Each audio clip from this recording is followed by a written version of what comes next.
الحمد لله الحمد لله الذي هدانا للإسلام أشهد أن لا إله إلا الله وحده لا شريك له وأشهد أن محمدًا عبده ورسوله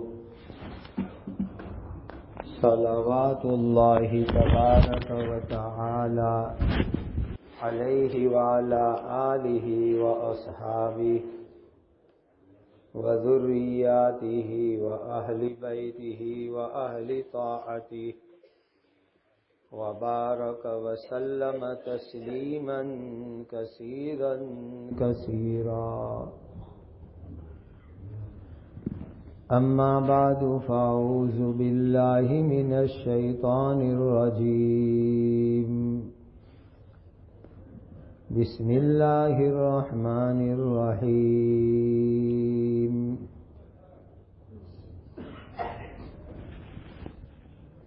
تبارك الذي بيده الملك وهو على كل شيء قدير.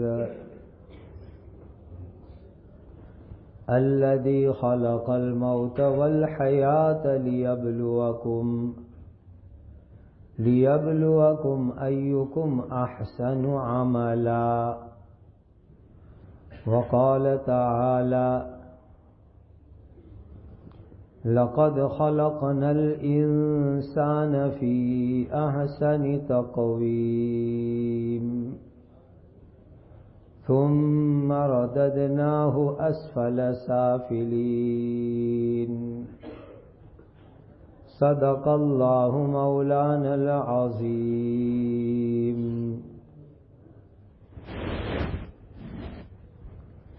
دو آیت آپ کی خدمت میں تلاوت کی ہے. پہلی آیت سورہ تبارک کی شروع کی آیت ہے جس کو ہم سورۃ الملک بھی کہتے ہیں. اللہ تعالی کے آخری نبی ہم سب کے آقا حضرت محمد الرسول اللہ صلی اللہ علیہ وسلم کی چاہت یہ ہے کہ میرے ہر امتی کے دل میں سورہ تبارک ہوئے. آج دنیا میں لوگ دوستوں کی چاہت پوری کرتے ہیں، بیوی بچوں کی چاہت پوری کرتے ہیں، اپنے استاد اپنے شیخ کی چاہت پوری کرتے ہیں، نوکر ہوگا تو اپنے باس کی سیٹھ کی چاہت پوری کرے گا. تو یہ تو چاہت پوری کرنی ہے ہمارے آقا حضرت محمد الرسول اللہ صلی اللہ علیہ وسلم کی. آقا نے فرمایا کہ میرا دل چاہتا ہے کہ میرے ہر امتی کے سینے میں دل میں سورہ ملک سورہ تبارک یاد ہوئے. 30 آیت ہے. سارے ساتھی نیت کرو کہ سورہ تبارک انشاءاللہ زبانی یاد کریں گے. ایک ایک آیت یہ روز یاد کرو تو 1 مہینے کے اندر پوری سورت یاد ہو جائے گی اور نبی کریم صلی اللہ علیہ وسلم کی چاہت مبارک پوری ہو جائے گی. کوشش کرو گے اس کی؟ ایک اور حدیث میں آپ کو سناتا ہوں. حضرت نبی پاک صلی اللہ علیہ وسلم رات کو سونے سے پہلے سورہ الف لام میم سجدہ اور سورہ تبارک دونوں سورت کی تلاوت کرتے تھے۔ حضرت نبی پاک صلی اللہ علیہ وسلم رات میں سونے سے پہلے سورہ الف لام میم سجدہ، جو جمعہ کے دن امام صاحب فجر کی پہلی رکعت میں پڑھتے وہ سورت، اور سورہ تبارک، یہ دو سورتیں حضور رات میں سونے سے پہلے تلاوت فرماتے تھے۔ تو آپ بھی ارادے اور نیت کرو کہ یہ دونوں صورتیں رات میں پڑھنے کا معمول بنائیں گے۔ بہت آسان ہے، زبانی یاد ہو جائے گی تو راستے میں چلتے چلتے پڑھ لیں گے۔ 5-7 منٹ میں 8 منٹ میں دونوں صورت ہو جاتی ہے، اور بہت بڑا ثواب انشاءاللہ ملے گا۔ تو نبی پاک صلی اللہ علیہ وسلم رات سونے سے پہلے سورہ الف لام میم سجدہ اور سورہ تبارک سورہ ملک اس کی تلاوت فرماتے تھے، پھر سوتے تھے۔ اللہ ہمیں دونوں بات پر عمل کی توفیق عطا فرمائے۔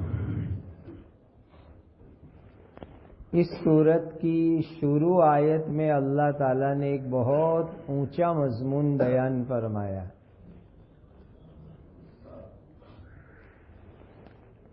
حسن،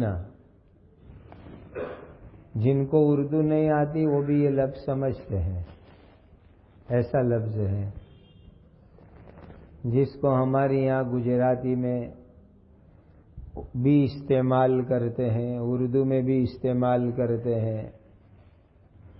خوبصورتی، اچھا ہونا۔ آج دنیا کے اندر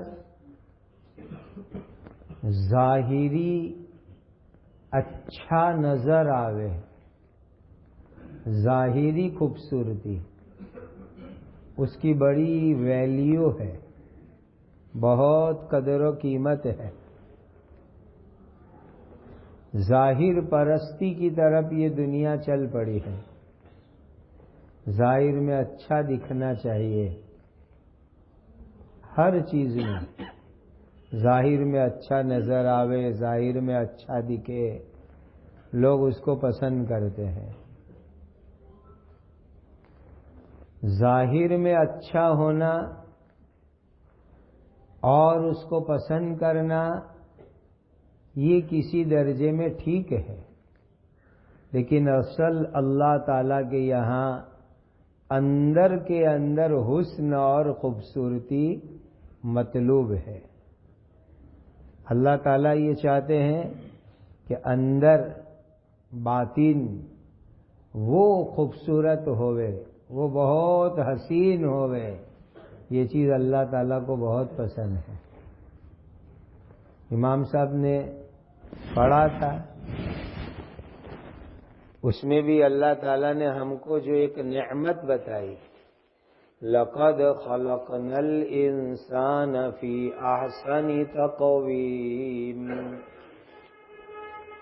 اس انسان کو ہم نے بہت اچھے بدن والا، بہت اچھی باڈی والا بنا کر کے پیدا کیا ہے۔ کتنا حسین اللہ نے انسان بنایا، کتنا خوبصورت انسان بنایا۔ اس دنیا میں اللہ نے جتنی بھی چیزیں پیدا فرمائی، اس میں سب سے زیادہ حسین اور خوبصورت اللہ تعالیٰ نے انسان کو بنایا۔ یہ احسن تقویم، اللہ نے اتنا اچھا انسان کا بدن باڈی بنائی، اس کا تقاضا یہ تھا کہ انسان اپنے اندر اور باطن کو بھی احسن بنا تھا۔ جیسے ظاہر اچھا اللہ نے بنا دیا تو انسان اپنا باطن اچھا بنا تھا، حسین بنا تھا۔ لیکن یہ انسان صرف ظاہری اچھائی کے چکر میں رہ گیا اور اندر اس نے اچھا نہیں بنایا۔ اور اندر کو انسان نے گندا رکھا، اسی لیے اللہ تعالیٰ نے فرمایا ثم رددناہ اسفل سافلین، ایک دم نیچے انسان پہنچ گیا۔ کیوں؟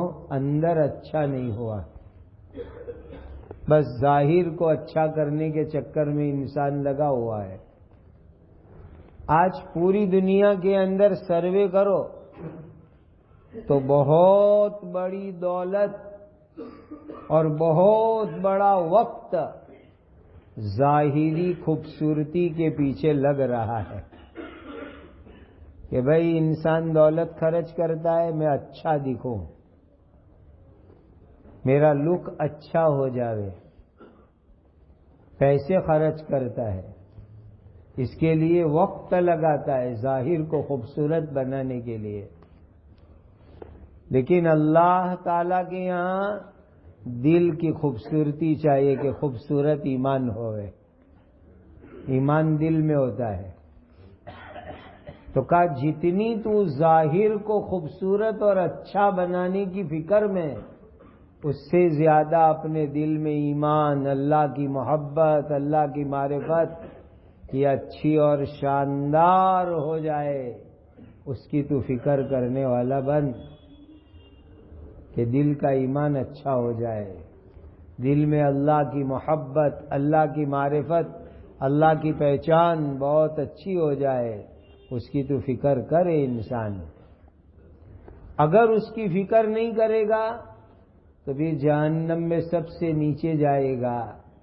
ثم رددناہ اسفل سافلین۔ اب مدینہ منورہ کی زندگی میں ایک جماعت تھی، بہت بڑی ایک جماعت تھی، وہ ظاہر میں بہت خوبصورت تھے، بہت خوبصورت باڈی ان کی۔ وَإِذَا رَأَيْتَهُمْ تُعْجِبُكَ أَجْسَامُهُمْ، ان کی باڈی اتنی اچھی کہ تم دیکھتے رہ جاؤ، اتنے اچھے، اتنے خوبصورت، لیکن ان کے دل بہت گندے تھے، دل میں ایمان نہیں تھا، دل میں اللہ کی محبت نہیں، دل میں اللہ کے نبی صلی اللہ علیہ وسلم کی محبت نہیں۔ تو اللہ تعالیٰ نے اس جماعت کے لیے کیا فرمایا؟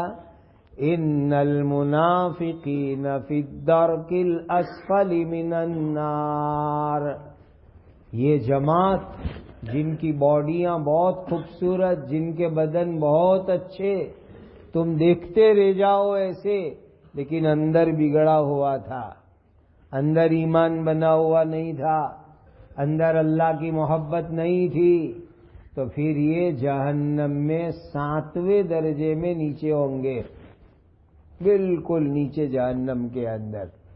ان المنافقین فی الدرک الاسفل من النار، جہنم میں بالکل نیچے ڈال دیے جائیں گے۔ اب یہ بات سمجھ میں آ گئی کہ اللہ تعالیٰ کے یہاں دل اور اندر خوبصورت ہو جائے، چمکدار ہو جائے، اس کی اللہ تعالیٰ کے یہاں ویلیو ہے، اللہ کے یہاں قدر و قیمت ہے۔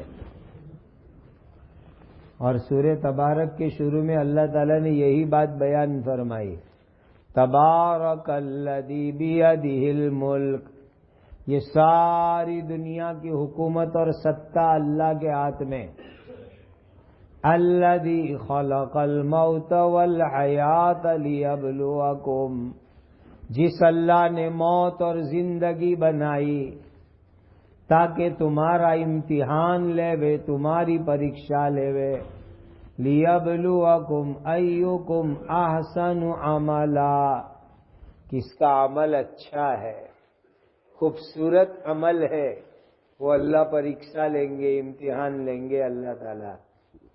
تو یہ اللہ کے یہاں امتحان ہے، پریکشا ہوتی ہے کہ کس کے اعمال بہت اچھے اور بہت خوبصورت ہے۔ میرے بھائیوں، آج لوگ عمارتیں خوبصورت بنانے کے چکر میں لگے رہتے ہیں، کہ باہر کا ایلیویشن، باہر کا دیکھ دیکھاؤ بلڈنگ کا اچھا ہوئے، میری کار اور میری گاڑی کا باہر کا دیکھ دیکھاؤ اچھا ہوئے۔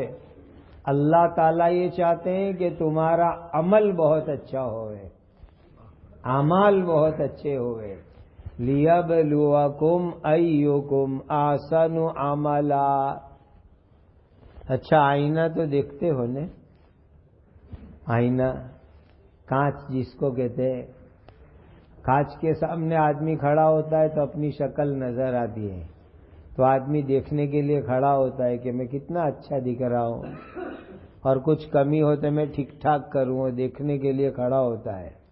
اللہ اکبر، قربان جائیے اللہ کے آخری نبی ہمارے آقا تاجدار مدینہ حضرت محمد الرسول اللہ صلی اللہ علیہ وسلم پر کتنی اچھی بات حضور نے سکھائی کہ جب تم آئینے کے سامنے کھڑے ہوں گے، آئینے میں اپنا چہرہ دیکھو گے اور تمہیں دکھے گا کہ تم بہت اچھے دکھ رہے ہو، تو اللہ تعالیٰ سے دعا کرنا کہ اللہ میرے اخلاق اس سے اچھے بنا دیجئے، جیسے میری شکل اچھی بنائی۔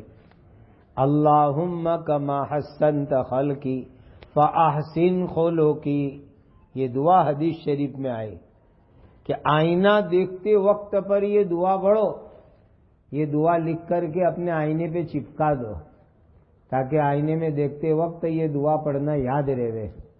یہ دعا نبی پاک صلی اللہ علیہ وسلم نے پڑھی، اللہم کما حسنت خلقی، اے اللہ آپ نے مجھے بہت اچھا بنایا، میرے چہرہ، میرا ہاتھ، میرا بال سب اچھا بنایا۔ اگر اللہ چاہتے تو ایک کان بڑا اور ایک کان چھوٹا بناتے، کتنا برا دکھتا۔ اللہ چاہتے تو ایک آنکھ بڑی ایک آنکھ چھوٹی بناتے، کتنا برا اور گندا دکھتا۔ اللہ چاہتے تو ہونٹ بڑے بڑے موٹے موٹے بنا دیتے، کتنا برا دکھتا۔ اللہ تعالیٰ نے کتنا خوبصورت انسان کو بنایا، تو کہا آئینے میں دیکھو، اپنی خوبصورتی دیکھو تو فوراً اللہ سے دعا کرو کہ اللہ جیسے آپ نے میری ظاہری باڈی بہت خوبصورت بنائی، اے اللہ میرے اخلاق بھی بہت اچھے بنا دیجئے۔ یہ اللہ چاہتے ہیں۔ یہ دعا حضرت نبی پاک صلی اللہ علیہ وسلم آئینے میں دیکھتے وقت پر پڑھتے تھے۔ ایک اور منقول دعا ہے، اللہم آسن عاقبتنا فی الامور کلہا، اے اللہ ہر کام کے اندر جو اس کا اینڈ آوے، عاقبت کہتے ہیں انجام، گجراتی میں کہتے ہیں انت، انگریزی میں کہتے ہیں اینڈ، اے اللہ ہمارے ہر کاموں کا اینڈ، انت، انجام بہت اچھا بنا دیجئے۔ اللہم آسن عاقبتنا فی الامور کلہا، ہر کام میں ہمارا اینڈ، ہمارا انت، ہمارا انجام بہت اچھا بنا دیجئے۔ دس مرتبہ آدمی بہت دھماکے دار اوپننگ کرتا ہے اور بورڈ بھی لگاتا ہے دھماکے دار اوپننگ، یہ بھی ایک اسراف ہے۔ اور پھر کچھ دنوں کے بعد کسی نے پوچھا بھائی کیا ہوا، تو کہا انت بہت کرون آیا، بہت دکھد انت آیا کہ جو ہے کھوٹ ہی کھوٹ گئی، کچھ بکا نہیں، اور سرکاری چکر میں ایسے پھنس گئے کہ جو تھا وہ بھی باقی نہیں رہا۔ تو ہمارا انت، ہمارا اینڈ، ہمارا انجام کرون نہ آوے، دکھد نہ آوے، بلکہ اچھا آوے، اور یہ اسی وقت پر ہوگا جبکہ ایمان اور اعمال اچھے ہوں گے۔ اسی لیے بہت پیاری یہ دعا ہم کو سکھائی گئی، اللہم آسن عاقبتنا فی الامور کلہا وَأَجِرْنَا مِنْ خِزْيِ الدُّنْيَا وَعَذَابِ الْآخِرَةِ، اے اللہ ہر کام میں ہمارا انجام، ہمارا انت، اینڈ بہت اچھا بنا دیجئے، اور دنیا کی ذلتی رسوائی بدنامی سے ہمیں بچا لیجئے اور آخرت کے عذاب سے بھی بچا لیجئے۔ جب کسی پروجیکٹ کا انت برا آتا ہے تو آدمی ایسا ذلیل رسوا ہو جاتا ہے، اللہ بچاوے، کہ وہ پھر مسجد میں آنے سے بھی کتراتا ہے۔ ایسی ذلتی رسوائی سے اللہ ہماری حفاظت فرمائے۔ اچھے اچھے لوگ، پہلی صف میں نماز پڑھنے والے، ہر دین کے کام میں آگے رہنے والے، لیکن انجام کسی چیز میں برا ہوا تو اب لوگوں سے منہ چھپائے پھرتے ہیں بیچارے، لوگوں سے شرماتے ہیں، منہ ڈانپ کے رہتے ہیں۔ اسی لیے کتنی بڑی دعا سکھائی گئی، وَأَجِرْنَا مِنْ خِزْيِ الدُّنْيَا وَعَذَابِ الْآخِرَةِ۔ اے اللہ، دنیا کی رسوائی سے میری حفاظت فرماؤ، اے اللہ آخرت کے عذاب سے میری حفاظت فرماؤ۔ اور یہ بہت اہم چیز ہے۔ قرآن مجید میں اللہ تعالیٰ نے بہت سے قصے بیان فرمائے۔ ایک قصے کو بیان کرتے ہو کہ اللہ نے کیا بیان فرمایا؟ نَحْنُ نَقُصُّ عَلَيْكَ أَحْسَنَ الْقَصَصِ، ہم تمہیں بہترین قصہ سناتے ہیں۔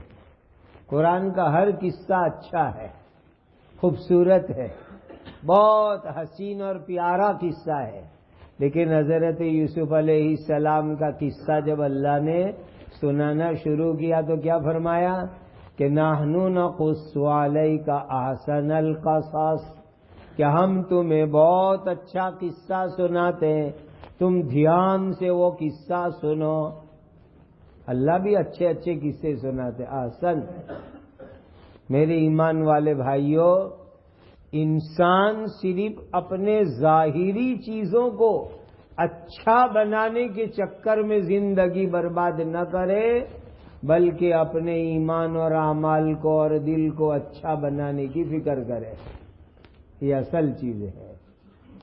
ایمان اچھا ہو جائے، اعمال اچھے ہو جائے، دل اچھا ہو جائے، وہ خوبصورت ہو جائے، اس کی فکر کرو۔ اس لیے کہ یہ ظاہر کو اچھا بنائیں گے تو اس کا اینڈ کیا ہے؟ وَآخِرُهُ موت، اخیر میں مر کے مٹی میں قبر میں جا کے سونا ہے۔ ہم قصے سنتے نا، عربین قصوں کے اندر آتا ہے لیلا مجنو کے قصے، اور جو ہے فارسی قصوں کے اندر شیرین کے قصے آتے، اور ہماری اردو کے اندر، گجراتی کے اندر پتہ نہیں کیسے کیسے خوبصورتی کے قصے چلتے رہتے ہیں، لیکن ان سب کا انت، انجام، اینڈ اخیر کے اندر قبر کی مٹی میں جا کر کے ہوتا ہے کہ مر گئے، جلا دیے گئے، راکھ مٹی میں مل گئی، مر گئے، لاش کو قبر میں لے جا کر کے دفن کر دیا، یہ ان کا اینڈ اور انجام ہوا۔ اسی لیے کسی کہنے والے نے کہا کہ نہ کر فنا اپنی سوچ کو کسی فانی پر، اپنی سوچ، اپنی فکر کسی فانی کے اوپر فنا مت کر کہ یہ دنیا کی چیزیں فانی ختم ہونے والی ہے۔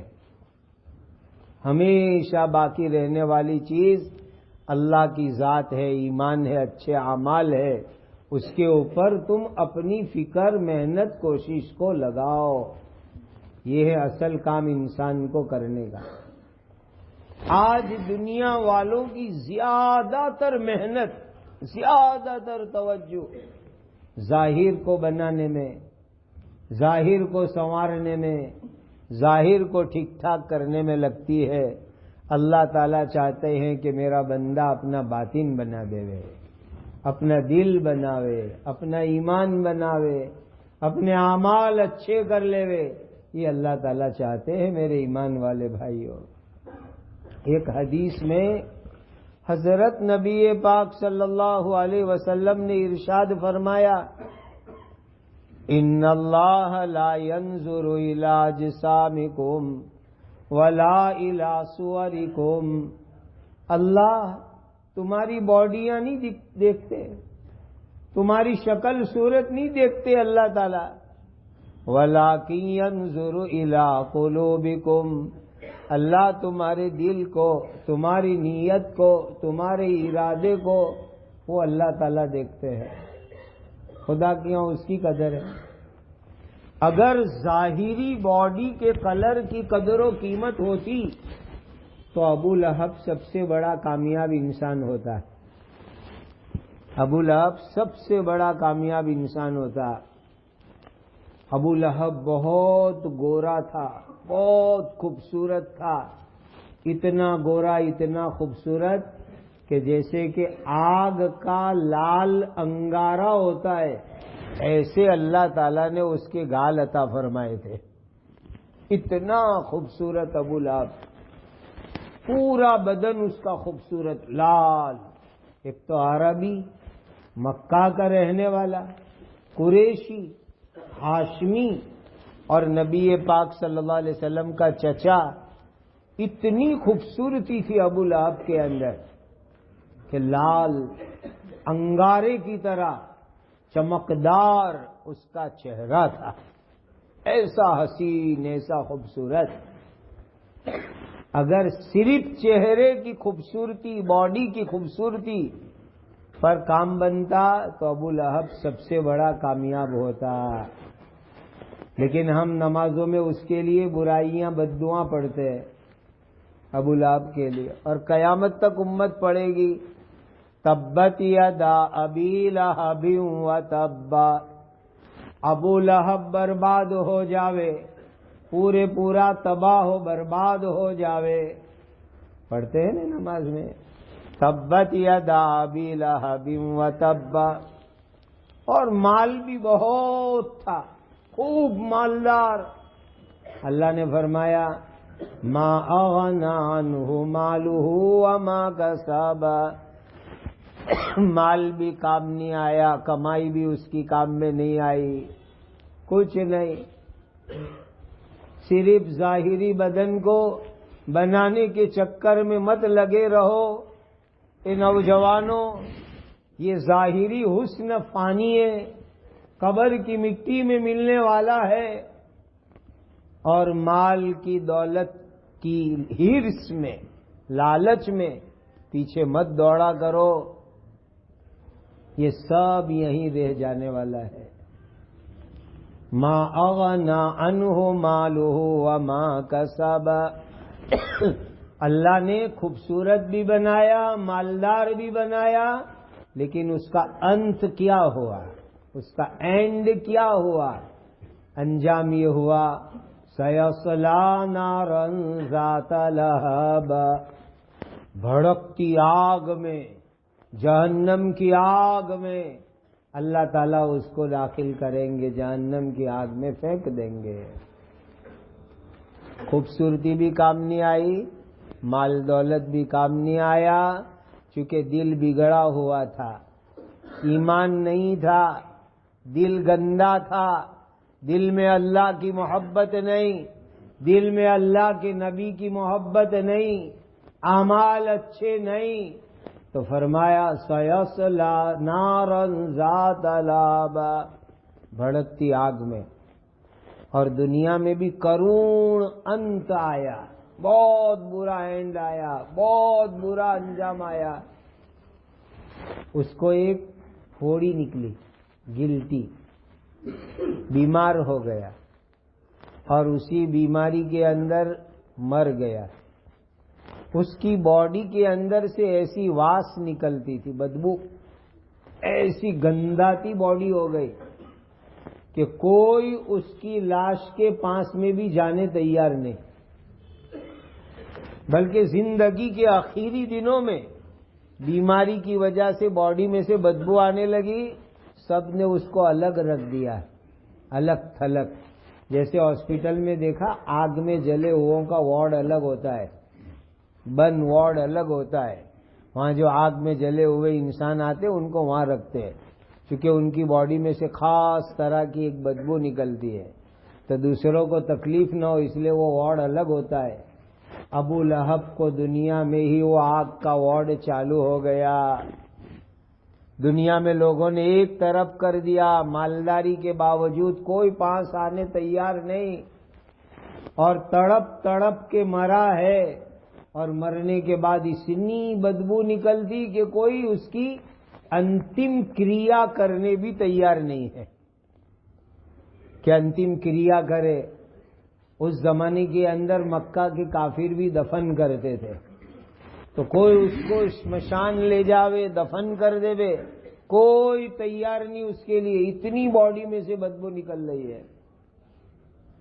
بالآخر کچھ غلاموں نے، نوکروں نے، بیچاروں نے، بڑوں کا حکم تھا تو دور ایک کھڈا کھودا اور لمبے لمبے بانس لائے، اور بانس لا کر کے بانس کے ذریعے دور سے اس کی لاش کو دھکے مارتے مارتے وہ کھڈے میں لے جا کر کے ڈال دی، اور اوپر سے پتھر ڈال کر کے اس کو قبر میں دبا دیا۔ کتنا کرون انت آیا، کتنا برا انجام آیا، کتنی خطرناک موت اور آخری حالت ہوئی۔ اللہ ایسی حالت سے میری آپ کی حفاظت فرمائے۔ اللہ نے اس کا قصہ قرآن میں عبرت کے لیے بیان فرمایا۔ سَيَصْلَىٰ نَارًا ذَاتَ لَهَبٍ، بھڑکتی آگ میں اللہ اسے داخل کریں گے، اور دنیا میں بھی کرون انت آیا، برا انجام آیا، بہت دکھد انت میں وہ مرا۔ بس اللہ جس دن ہماری موت آوے وہ دن ہمارا عید کا اور عزت کا دن بنا دے۔ یہ اصل چیز ہے، عید کا دن، عزت کا دن، موت کا دن، وہ اللہ بنا دے، خوشی خوشی دنیا سے چلے جاوے، ہنستے ہنستے چلے جاوے، اللہ راضی ہو ایسی حالت میں چلے جاوے۔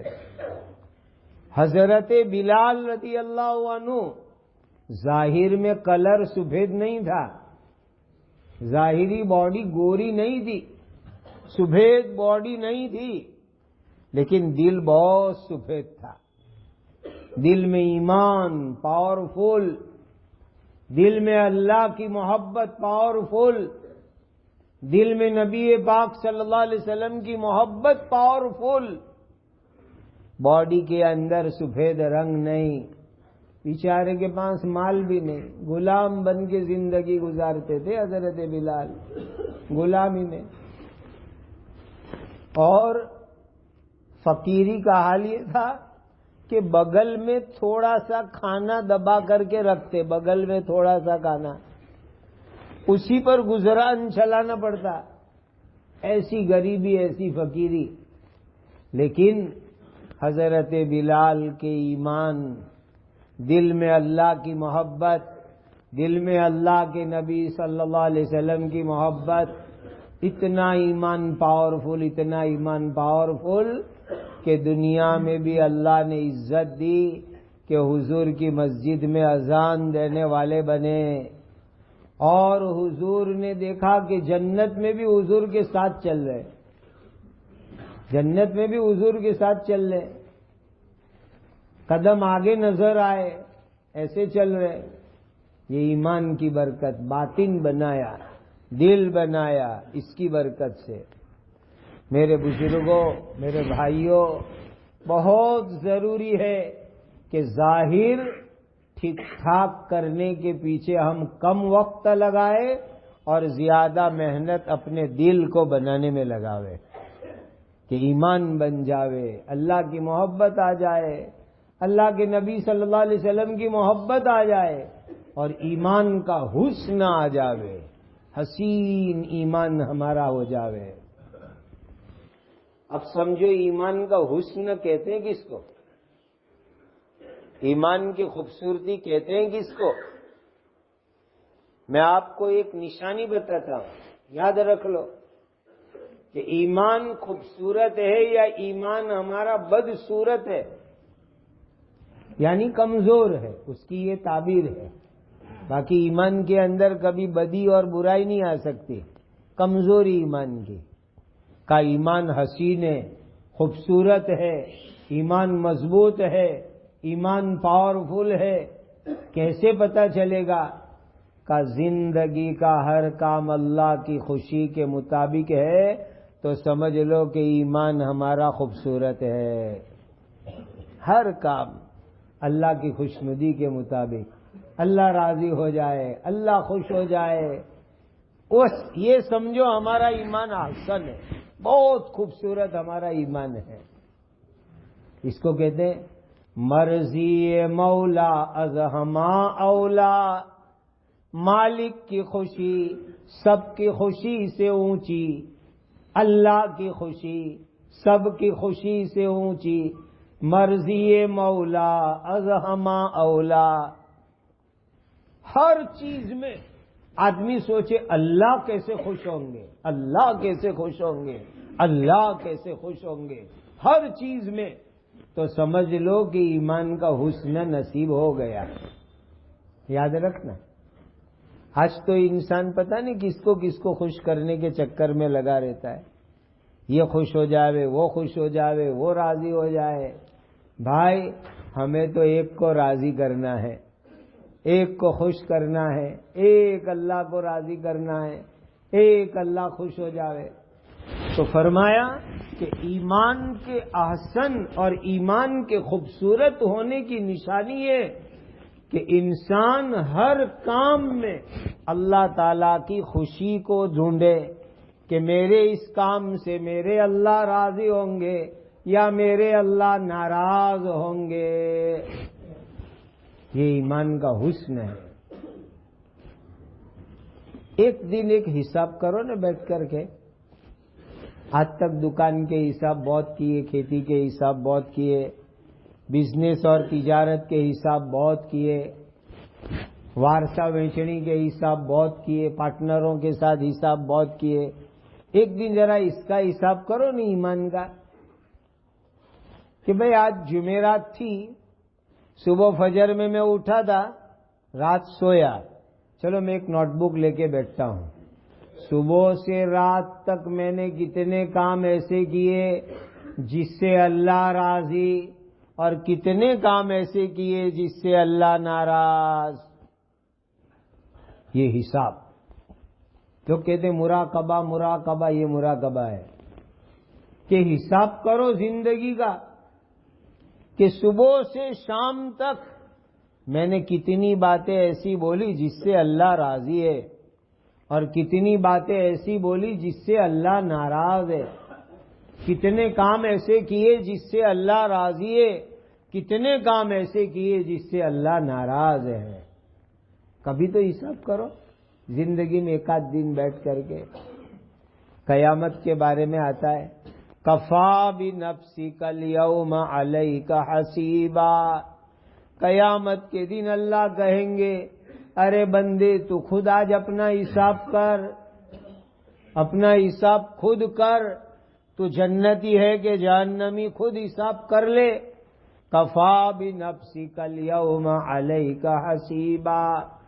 تو قیامت کے دن خود کا حساب کرنا ہے، اس سے پہلے دنیا میں کبھی حساب کرو کہ کتنے اچھے کام کیے، کتنے برے کام کیے، کتنی بات اللہ کو راضی کرنے والی، کتنی بات اللہ کو ناراض کرنے والی. اسی لیے کہ یہ دونوں ڈیوٹی میں کبھی غفلت نہیں کرتے. یہ دونوں جو بیٹھے ہیں نا وہ ڈیوٹی میں کبھی غفلت نہیں کرتے، برابر ڈیوٹی کرتے. کبھی ہڑتال نہیں کرتے، کبھی رجا پر نہیں اترتے، کبھی ڈیوٹی میں جھونکا نہیں مارتے، کبھی ڈیوٹی میں دیر سے نہیں آتے، کبھی ڈیوٹی میں وقت سے پہلے چلے نہیں جاتے. ہم تو دنیا میں ڈیوٹیوں میں بہت غفلے کرتے، دیر سے آئے، جلدی چلی گئے، جھونکے مار لیے، دوسرے کام کر لیے. لیکن یہ دونوں کبھی جو ہے غفلت نہیں کرتے، دیر سے نہیں آتے، وقت سے پہلے جاتے نہیں، کبھی جھونکا نہیں مارتے. وَإِنَّ عَلَيْكُمْ لَحَافِظِينَ كِرَامًا كَاتِبِينَ يَعْلَمُونَ مَا تَفْعَلُونَ. دو فرشتے، ایک دائنی طرف، ایک بائیں طرف، ایک رائٹ سائڈ، ایک لیفٹ سائڈ، ایک جمنی بازو، ایک ڈابی بازو. دو فرشتے 24 کلاک برابر ڈیوٹی بجاتے ہیں، ذرہ برابر بھی غفلت نہیں کرتے، ہمارے ہر کام اور ہر بات کو وہ لکھ لیتے ہیں، ہر بات کو لکھتے ہیں، ہر بات کو لکھتے ہیں، ہر کام کو لکھتے ہیں۔ ان کی ڈیوٹی بدلتی ہے۔ حدیث میں آتا ہے کہ یہ دونوں فرشتوں کی ڈیوٹی بدلتی ہے۔ فجر میں یہ فرشتے آسمان پر چلے جائیں گے، جنہوں نے رات بھر ڈیوٹی کی وہ فجر میں جائیں گے۔ عصر میں وہ فرشتے آسمان پہ جائیں گے جنہوں نے اکھا دن ڈیوٹی کی، 2 وقت ان کی ڈیوٹی بدلتی ہے، فجر عصر۔ اب اللہ کے یہاں جائیں گے، سوچو ذرا، تھوڑی دیر کے لیے سوچو تو صحیح، اگر کوئی پولیس والا ہماری کوئی رپورٹ لے کر کے جج کے سامنے جاوے تو ہم کیا چاہتے کہ ہماری رپورٹ اچھی جاوے، جج کے ٹیبل پر اچھی رپورٹ جاوے تو اچھا فیصلہ ہوگا، اچھا ججمنٹ آئے گا۔ تو یہ دونوں اللہ کے پاس جاتے ہیں تو ہماری اچھی رپورٹ لے کر کے جاوے۔ یہ دونوں فرشتے فجر میں آسمان پر جاوے تو اللہ کو جا کے کہوے کہ اللہ یہ آپ کا بندہ ٹھنڈی تھی، ٹھنڈے پانی سے وضو کیا اور مسجد میں نماز ادا کر رہا تھا۔ کتنی اچھی رپورٹ اللہ کے دربار میں جائے گی، کتنی شاندار رپورٹ کہ میں جب آیا تو ٹھنڈی کی موسم میں ٹھنڈے پانی سے وضو کر کے یہ مسجد میں نماز پڑھ رہا تھا۔ اللہ اکبر، کتنی پیاری رپورٹ گئی ہماری۔ اور شام کا عصر کا وقت ہے تو اللہ یہ تو عصر کی نماز پڑھ رہا تھا، میں جب اپنی ڈیوٹی پوری کر کے آیا تو یہ تو عصر کی نماز پڑھ رہا تھا اور عصر کے بعد تسبیحات پوری کر رہا تھا۔ ایسی حالت میں آیا، کتنی اچھی رپورٹ اللہ کی عدالت میں جائے گی۔ اللہ میری آپ کی رپورٹ ایسی اچھی بنا دے گا۔ اور اللہ نہ کرے اگر غفلت ہوئی تو یہ فرشتہ صبح میں جا کر کے ڈیوٹی پوری کر کے جائے گا، رپورٹ دے گا، اے اللہ وہ تو بستر میں اوڑھ کے سویا ہوا تھا، نماز بھی نہیں پڑھی اس نے۔ اللہ اکبر، کتنی بری رپورٹ گئی اللہ کے دربار میں کہ نماز نہیں پڑھی، بستر پر سویا پڑا ہوا تھا۔ اور شام کی رپورٹ یہ گئی کہ یہ اپنی مارکیٹ میں، اپنی دکان پر، اپنی کھیتی پہ، اپنی نوکری پہ لگا ہوا تھا، اس نے عصر کی نماز بھی چھوڑ دی، عصر کی نماز بھی قضا کر دی۔ کتنی بری رپورٹ جائے گی۔ اللہ ایسی بری رپورٹ سے میری آپ کی حفاظت فرمائے۔ بھائی، اللہ کی عدالت میں، اللہ کے ٹیبل پر ہماری اچھی رپورٹ جاوے، اس کی فکر کرو۔ کہو انشاءاللہ فجر با جماعت پڑھیں گے، عصر بھی با جماعت پڑھیں گے انشاءاللہ، تو اللہ کے دربار میں ہماری شاندار رپورٹ جائے گی۔ یہ ایمان کا حسن کہ زندگی کا ہر کام اللہ تعالی کی مرضی کے مطابق ہو جاوے۔ اب قیامت کے دن انسان پریشان ہو جائے گا۔ یہ دونوں نے جتنا لکھا ہے نا، دونوں فرشتوں نے، وہ اللہ کے دربار میں رکھیں گے، تو اللہ تعالیٰ کے سامنے جب چوپڑے کھلیں گے تو اندر تو سب کچھ لکھا ہوا ہے، یہ ذرہ برابر بھی کوئی چیز نہیں چھوڑتے۔ تو انسان پریشان ہو کے کہے گا ما لہذا الکتاب لا یغادر صغیرۃ ولا کبیرۃ الا احصاها ووجدوا ما عملوا حاضرا۔ یہ چوپڑے، یہ نوٹ بک کیسی فرشتوں نے لکھی کہ چھوٹے سے چھوٹے کام، بڑے سے بڑے کام، چھوٹی بات بڑی بات سب انہوں نے لکھی ہے۔ اللہ کے یہاں پورا ریکارڈ جاتا ہے، پورا ریکارڈ جاتا ہے۔ میرے ایمان والے بھائیوں، آج تک کی زندگی جیسی گزر گئی، ظاہر بہت بنایا، دنیا بہت بنائی، بلڈنگیں بہت اچھی بنائی، دولت اچھی بنائی، باڈی اچھی بنائی، کپڑے اچھے بنائے، اب کچھ دل اچھا بنانے کی فکر کرو کہ ایمان اچھا ہو جائے، اللہ کی محبت، معرفت، عشق دل میں اچھا آ جاوے۔ اب اس کی کوشش کرو، اب اس کی فکر میں لگو. اور نماز کا حسن ہوگا تو ایمان میں حسن آئے گا. نماز میں حسن ہوگا تو ایمان میں حسن آئے گا. نماز اچھی تو ہمارا ایمان اچھا اور پاورفل ہو جائے گا. اسی لیے فرمایا اقیم الصلاۃ لذکری، نماز پڑھو میرا دھیان پیدا کرنے کے لیے. اللہ کا دھیان نماز سے آئے گا. نماز کی پابندی، نماز اچھی. کیسی نماز ہونی چاہیے؟ صلو کما رأیتمونی اصلی. حضرت نبی پاک صلی اللہ علیہ وسلم نے فرمایا جیسے میں نے نماز پڑھی ایسے تم نماز پڑھو. یہ احسن عمل ہے، نماز کا حسن ہے. اللہ کے نبی کی سنت کے مطابق ہماری نماز ہو جائے. ایمان والو، ہم نے سب کچھ صحیح سیکھنے کی فکر کی، لیکن نماز صحیح کرنے کی فکر ہم نے بہت کم کی کہ بھائی نماز صحیح ہو جائے، نماز اچھی ہو جائے، نماز شاندار ہماری ہو جائے، اس کی بھی فکر کرو. ہم تو شروعات ہی کرتے ہیں غلط. عامتاً مسلمان یوں تکبیر تحریمہ کے لیے ہاتھ اٹھاتا ہے، یوں کر کے. یہیں سے ہماری غلطی شروع. بھائی ہتھیلی کو قبلے کی طرف کر، چہرہ قبلے کی طرف، سینہ قبلے کی طرف، تو ہتھیلی بھی یوں کر قبلے کی طرف، تب جا کر کے تیرا ہاتھ اٹھانا آسان اور اچھا کہا جائے گا. نماز اچھی بناؤ، اللہ کے نبی صلی اللہ علیہ وسلم کے مبارک طریقے کے مطابق نماز بناؤ. اگر نماز اچھی ہوگی ایمان میں حسن آئے گا، اور نماز اچھی ہوگی اللہ سے تعلق میں حسن اور خوبصورتی آئے گی. نماز اچھی بناؤ اپنی. ایک تو پابندی کرنی ہے. آج امت نماز کی پابندی میں بھی بہت پیچھے. پھر نماز بھی ہماری غفلت والی ہو گئی. اللہ اکبر کہہ کر نماز شروع ہوتی ہے، بس سلام پہ جا کے پوری ہوتی ہے. اللہ جانے کیا پڑھا کیا نہیں پڑھا کچھ پتہ نہیں ہے. ہمارے حضرت شیخ المشائخ مفتی احمد صاحب دامت برکاتہم کا ایک واقعہ ایک جگہ حضرت ایک بات بتاتے ہیں کہ بھائی نماز میں دھیان کیسے لگے. لوگ کہتے دھیان نہیں لگتا ہے، نماز میں خشوع نہیں آتا، دھیان نہیں آتا. کہا 3 نماز میں تو بہت آسان ہے دھیان لگانا، مغرب عشاء اور فجر. کہ امام صاحب کیا پڑھ رہے اس پر دھیان لگاؤ تو نماز میں دھیان لگ جائے گا.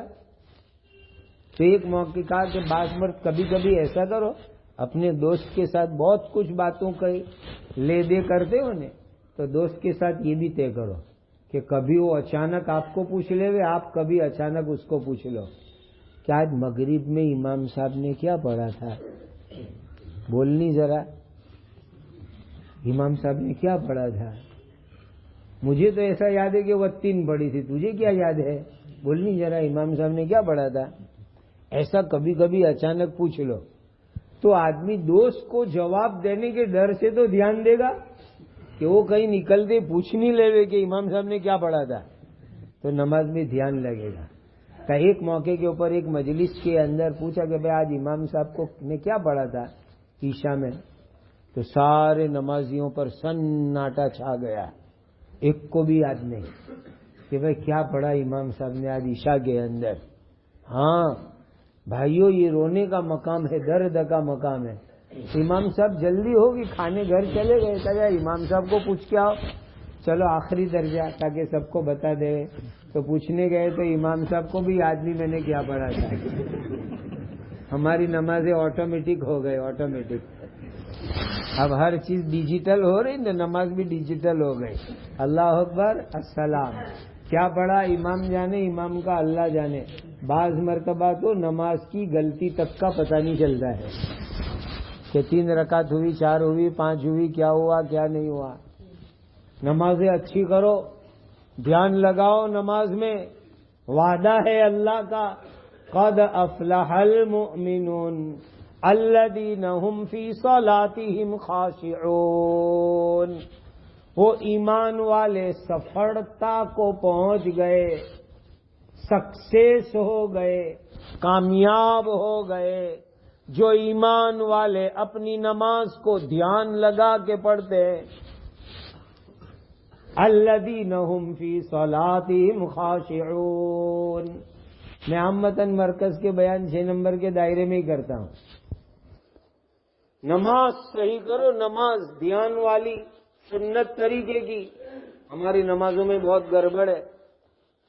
میں ساتھیوں کو ایک بات کہتا ہوں، اپنی طبیعت کی اتنی فکر ہے کہ بار بار بلڈ چیک کرائیں گے، شوگر کتنی ہے، فلانا کتنا ہے، ڈھکنا کتنا ہے، پریشر کتنا ہے، ہائی ڈاؤن اپ کیا رہتا ہے۔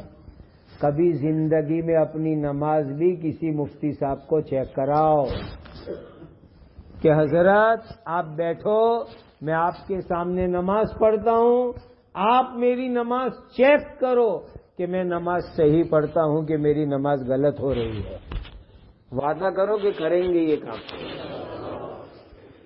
کہتے نا اللہ والے آئے برکتیں ملے گی، یہ ملے گا، تو اللہ والوں سے آپریشن کراؤ اپنی نماز کا کہ میری نماز ذرا چیک کرو کیسی چل رہی ہے میری نماز۔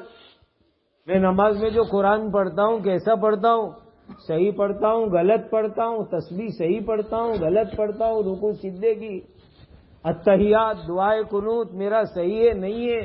کبھی کبھی اپنی نماز چیک کراؤ، یہ ضروری ہے۔ یہ نماز کا حسن ہے، سنت طریقے کے مطابق ہو جائے، مسنون طریقے سے نماز ہو جائے۔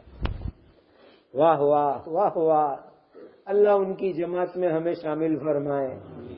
وہ صحابہ کرام کی نماز کا حال یہ ہوتا تھا کہ ان کو تیر لگتا تھا، تیر، زخم میں تیر لگ گیا، کہا نکالنا ہے وہ، تو کہا نکالنے کے لیے دنیا میں کوئی چیز ہو تو کلوروفارم سونگاتے تاکہ آدمی بے ہوش ہو جائے اور سرجری کرے۔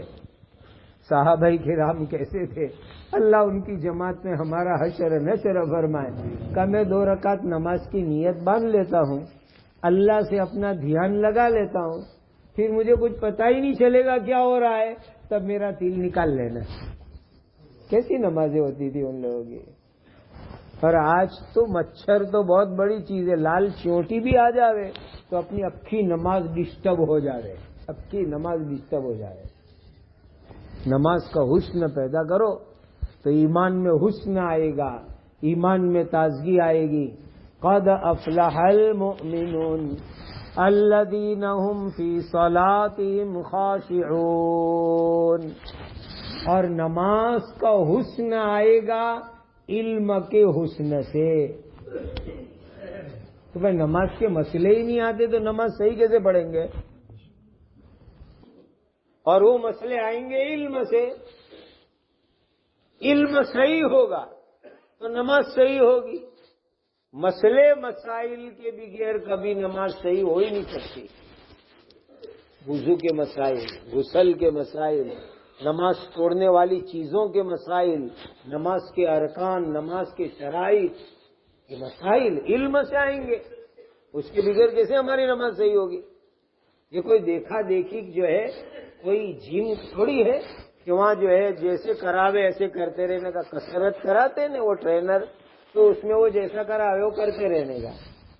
وہاں تو سب چیزیں سیکھنی پڑے گی کہ چلو ثنا سیکھو، اتحیات سیکھو، سورہ فاتحہ سیکھو، درود سیکھو، نماز کے قاعدے کی دعائیں سیکھو، سجدے کی تسبیح سیکھو، یہ سیکھنا پڑے گا۔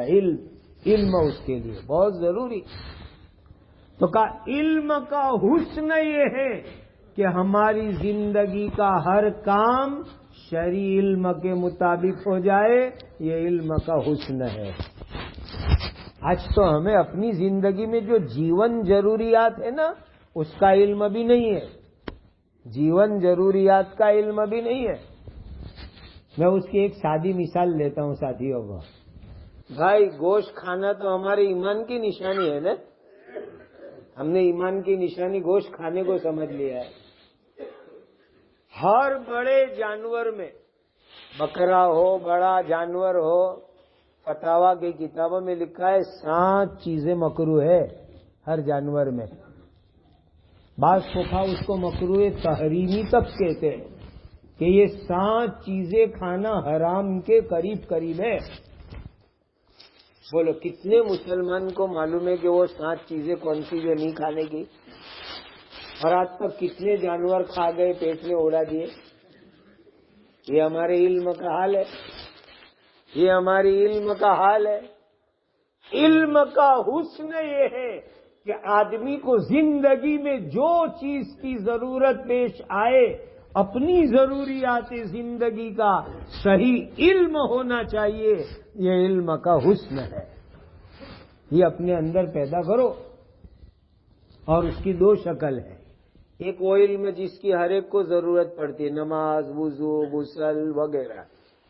اور ایک وہ علم ہے جس کو آدمی کو اسپیشل ضرورت پڑتی ہے کہ میں حجام ہوں تو حجامت کے مسئلے، میں کھاٹکی ہوں تو کھاٹکی لائن کے مسئلے، میں ویپار کرتا ہوں تو ویپاری کی لائن کے مسئلے، وہ اسپیشل مسئلے. دونوں طرح کا علم حاصل کرو تاکہ اپنی زندگی اللہ کی مرضی کے مطابق گزرے. یہ ہے علم کا حسن، وہ اپنے اندر پیدا کرو. آج شریعت سے جہالت زیادہ ہے، شریعت کا علم بہت کم ہے، اور اس کے ساتھ ساتھ اپنی زندگی میں ذکر بھی لانے کی ضرورت ہے. اور ذکر کا حسن بتاؤں آپ کو، آج تو ہم کو صبح شام کی 3 تسبیح بھاری لگتی ہے. 3 تسبیح میں اس مجمع سے ہاتھ نہیں اٹھواؤں گا. آپ خود اپنے دل کو پوچھو کہ آج شام کی تسبیح میں نے پوری کی، 3 تسبیح میں نے پڑھی، تو کوئی کہے گا کہ یہ کام آ گیا تھا، وہ کام آ گیا تھا. وہ 3 تسبیح کے بھی ٹھکانے نہیں ہمارے. ذکر کا حسن یہ ہے کہ آدمی ہر وقت پر اللہ کے دھیان میں رہے، ہر وقت اللہ کے دھیان میں رہے. وقت تسبیح کا ہے تو تسبیح پڑھو، سنت دعا کا ہے تو سنت دعائیں پڑھو، تلاوت کا وقت ہے تلاوت کرو. یہ سب ذکر کا حسن ہے. تلاوت کرنا، مسنون دعائیں پڑھنا، تسبیحات پڑھنا، ذکر کرنا، یہ ذکر کا حسن ہے. اتنا بڑا مجمع بیٹھا ہے دیکھو پوری مسجد میں. آپ خود اپنے دل سے سوال کرو کہ مسجد میں آنے کی سنت دعا پڑھ کے کون آیا؟ خود پوچھو اپنے دل کو. کفا بنفسک الیوم حسیبا، کون سنت دعا پڑھ کے مسجد میں آیا؟ اللہ کے نبی صلی اللہ علیہ وسلم نے مسنون دعائیں بتائی مسجد میں آنے کی. یہ ذکر ہے. وضو کیا ہم نے مغرب سے پہلے، وضو کے پہلے کی دعا حضور نے بتائی، وضو کے بعد بیچ میں پڑھنے کی بتائی، وضو کے بعد پڑھنے کی دعا بتائی. ہم کتنی دعائیں پڑھتے؟ اللہ کے بندے خرچ کر کے پینٹنگ کر کے لکھواتے، وہ بھی پڑھنے کی توفیق نہیں ہوتی. ہوش پہ لکھواتے، مسجد کے گیٹ پہ لکھواتے کہ یہ دعا پڑھ کے آؤ. لیکن وہ غافلوں کا مجموعہ، غفلت سینٹر، موبائل پر بات کرتے کرتے آ رہے ہیں، نہ دعا دکھ رہی ہے نہ کچھ اور دکھ رہا ہے، کچھ بھی نہیں. یہ ذکر ہے. وقت وقت کی مسنون دعائیں پڑھنا ذکر، قرآن کی تلاوت ذکر، تسبیحات کی پابندی ذکر، ہر موقع پر اللہ کا دھیان رہے. یہ ہے ذکر کا حسن. وہ پیدا کرو اپنے اندر دینی بھائیوں. مسنون دعاؤں کا اہتمام. ایک جماعت 4 مہینے بیرون لگانے گئی تھی. میں نے نوساری مرکز میں بات کی، میں نے ان کو یہی کہا، تو سب فوراً موبائل لے کر کے آئے. اچھا یہ کتاب چلے گی دعا کی، یہ کتاب چلے گی، یہ سنت کی دعا ہے، سنن آداب اخلاق کی یہ دعا. کہاں؟ میں نے کہا بہت صحیح پسند کیا. ہم 4 مہینے گئے بیرون، ماشاءاللہ ہم نے خوب مذاکرہ کیا اس کا، خوب پڑھا. میں نے کہا بہت اچھا کام آپ لوگوں نے. یہ علم ذکر کا حسن ہوا. بھائیوں، اکرام مسلم کا حسن یہ ہے ہماری ذات سے کسی مسلمان کو تکلیف نہ پہنچے. یہ اس کا حسن ہے. کہ ہمیں تو بھیجا گیا تھا ہر ایک انسان کو ہم راحت پہنچاوے، لیکن شروعات مسلمان سے کرو، کیونکہ مسلمانوں سے تمہارا پالا زیادہ پڑتا ہے، آپ کا زیادہ پڑتا ہے. وہاں سے شروعات کرو کہ سب کا اکرام، کسی کو تکلیف نہ پہنچے. یہ حسن ہے اکرام کا کہ ہماری ذات سے کسی کو تکلیف نہ پہنچے. المسلم من سلم المسلمون من لسانہ و یدہ، اپنی زبان سے اور اپنے ہاتھ یعنی کام سے دوسروں کو سلامت رکھو. یہ ہے اکرام کا حسن، اپنے اندر پیدا کرو. کسی کو ہم تکلیف نہ پہنچاؤ، ہماری بات سے ہمارے عمل سے لوگ سلامت رہے. یہ پیدا کرو اپنے اندر. بیوی ہو، بچے ہو، پڑوسی ہو، محلے والے ہو، جماعت میں امیر ہے تو ساتھی ہو تو امیر صاحب ہے، سب کے ساتھ یہی سلوک، کسی کو تکلیف نہ پہنچے، کسی کو تکلیف نہ پہنچے. اور کا اخلاص کا حسن یہ ہے کہ ہمیں اپنے اللہ تعالی ہی کے لیے کام کرنا ہے. قل ان صلاتی و نسکی و محیای و مماتی للہ رب العالمین. وہ اللہ راضی ہو جائے، یہ ہے اخلاص کا حسن. برا لگے تو معاف کرنا بھائیو. آج ہم نے دینی کاموں کو رسم بنایا، رسم، روٹین بنا لیا دینی کام کو، اللہ کے لیے نہیں، رسم. کہ بھائی میں مدرسے کے اندر پابندی سے اس لیے جاتا ہوں کہ متولی صاحب، کمیٹی صاحب، محتمم صاحب میری پکڑ نہ کرے. بھائی تو نے اللہ کے لیے تو یہ نہیں کیا.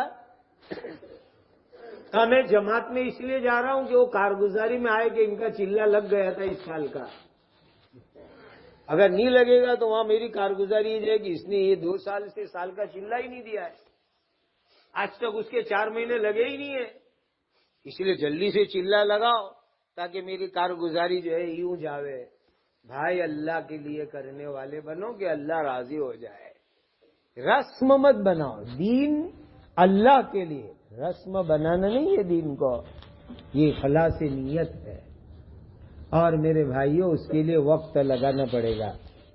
وقت کسی عالم کے پاس، کسی اللہ والے کے پاس، جماعت کے مبارک کام میں، کسی مدرسے میں، یہ دین سیکھنے کے سینٹر ہے، دین سیکھنے کی جگہ ہے. وہاں جائیں گے تو یہ سارا حسن زندگی میں آئے گا. مدرسے میں جا کر دین کا حسن حاصل کرو، اللہ والوں کی خانقاہ میں رہ کر کے حاصل کرو. وقت لگاؤ جماعت کے کام میں، صحیح نہج سے، صحیح ترتیب سے، اس سے یہ صفات زندگی کے اندر زندہ ہوں گے. اور اللہ یہی چاہتے ہیں.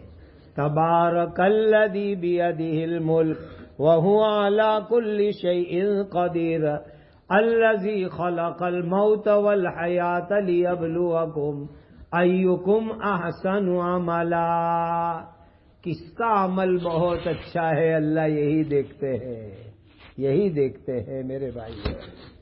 بس اپنی زندگی بنانا ہے، اپنے ایمان کو بنانا ہے، اپنے دل کو بنانا ہے. جب یہ ایمان بن جائے گا تو حرام سے بچنا آسان، دین کے تقاضوں کو پورا کرنا آسان. اللہ کی محبت آئے گی تو پھر اللہ کو ناراض کرنے والے کاموں سے بچنا آسان، اللہ کی خوشی والے کام کرنا آسان. جب اللہ کی محبت آ جائے گی ہے نا. دنیا میں جس سے محبت آتی آدمی اس کی نزاکتوں کو بھی برداشت کرتا ہے، نخروں کو بھی اٹھاتا ہے. یہ تو اللہ سے محبت کا معاملہ ہے، اللہ سے پیار کا معاملہ ہے، اللہ سے لو کرنے کا معاملہ ہے کہ وہ مالک ناراض نہ ہو جائے، ہر کام میں وہ اللہ راضی ہو جائے. اور نبی پاک صلی اللہ علیہ وسلم نے تو اللہ سے مانگا، اللہم انی اسألک حبک. اللہ آپ کا پیار چاہیے، آپ کی محبت چاہیے. ایسی محبت، ایسی محبت، ایسی محبت کہ ہر کام میں آدمی اللہ کو راضی کرنے کے چکر میں رہے، فکر میں رہے. اللہ میرے آپ کے باطن اور دل کو بہت اچھا بنا دے رہے، بہت خوبصورت بنا دے رہے، بہت حسین بنا دے رہے. اور وہ پلسیرات پہ پتہ چلے گا، پلسیرات پر، پلسیرات پار کرنا ہے نا. میدان قیامت سے جب جنت میں جانا ہے تو پل صراط پہ گزرنا پڑے گا، تو وہاں پتہ چلے گا وہ اندر سے نور نکلے گا، نور اندر اچھا ہوگا نا دل تو نور نکلے گا اور پورا پل صراط چمکے گا. نورہم یسعی بین ایدیہم، وہ نور دوڑے گا پل صراط پر، پورا پل صراط چمکے گا، آدمی آرام سے پل پار کر کے جنت میں چلا گیا. اللہ اس جماعت میں ہم کو بنا دے رہے، ایمان کے نور کے ساتھ پل صراط پار کر کے اللہ کی جنت میں پہنچ جاوے. اور اگر اندر گندا اور میلا ہوگا نا تو وہ جو بناوٹی بیٹریاں نہیں آتی ہے اس طرح پل صراط پر گیا، ذرا چمکا میں پھر بجھ گیا، اب کچھ دکھتا ہی نہیں، تو وہ کہے گا ایمان والوں کو نقتبس من نورکم، تمہاری بیٹری سے میری بیٹری چارج کرنے دو نا. کہا نہیں، وہ دنیا ہے چارجنگ کی جگہ، یہاں اندھیرا ہو جائے گا اور کٹ کٹ کے نعوذ باللہ جہنم میں گریں گے، کٹ کٹ کے گریں گے، آنکڑوں میں پھنس پھنس کے جہنم میں گریں گے. اسی لیے اندر کو مضبوط بناؤ، صاف ستھرا بناؤ، چمکتا ہوا ایمان بناؤ، پاورفل ایمان بناؤ، تو پل صراط کے اوپر ایمان کے نور کے ساتھ تیزی سے گزر جائیں گے. اللہ اس جماعت میں ہمارا حشر فرما دے رہے. اب بتاؤ کہ کون اپنا ایمان بنانے کے لیے وقت فارغ کرے گا؟ ایمان کا حسن، ایمان کی مضبوطی، اللہ کی محبت، اللہ کی معرفت، اس کے لیے کون تیار ہے؟ بولو ہمت کر کے.